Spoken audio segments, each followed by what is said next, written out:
The evidence I described in my statement that I've described throughout this question and answer period, as I said, led us to conclude that Dr. Ivins is the person who committed this crime. We are confident, based on the evidence we have, that we could prove this case beyond a reasonable doubt. Will you finish? Go ahead. Also, I'd like to ask the postal inspector.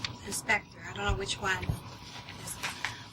When are you planning to brief or speak with the postal workers who were affected, or is that the end of it? We today, this morning, sent out a letter from the Postmaster General to all of our postal employees to talk a little bit about the investigation. And the answer to your question is yes, we are planning to speak with our employees further, and we do have our employee support folks on site in the facilities that were impacted to provide further assistance to any employee that's in need.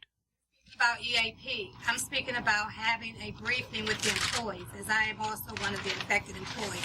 So I would like to know, are you all planning to do anything to meet with us so that we can get a briefing and also ask our questions? Yeah, I think that, as I said, we sent general information out today, and I think we had folks on site in some of the critical facilities, and the plans are to provide briefings to the employees in the facilities that were impacted.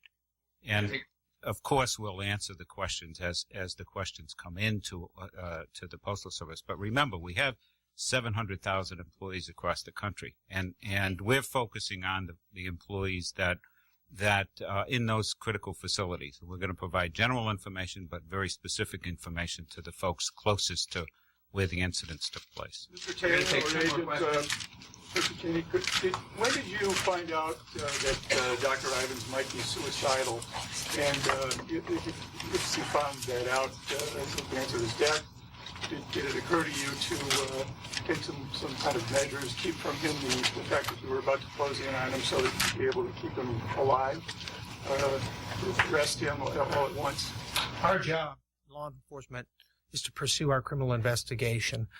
With respect to what was troubling Dr. Ivins, the agents involved in the case had been keeping tabs on Dr. Ivins for quite some time as part of the investigation. We became aware through law enforcement authorities in Frederick, Maryland, some new, more serious concerns, and that he had been picked up by those authorities and taken to a facility in Maryland. We also learned when he was released, and from that time, just a few days before he took his life, our FBI agents were conducting 24/7 surveillance. We were able to prevent him from harming anyone else. Unfortunately, we were unable to prevent him from harming himself. Did you ever feel that he was going to commit another act like this? Was that a possibility? I don't want to speculate about possibilities. What we know is that the attacks took place when they did, and there had been nothing similar since then. Sir, you said Jim, that... can you speak a little broadly about some of the skepticism that people have? Is that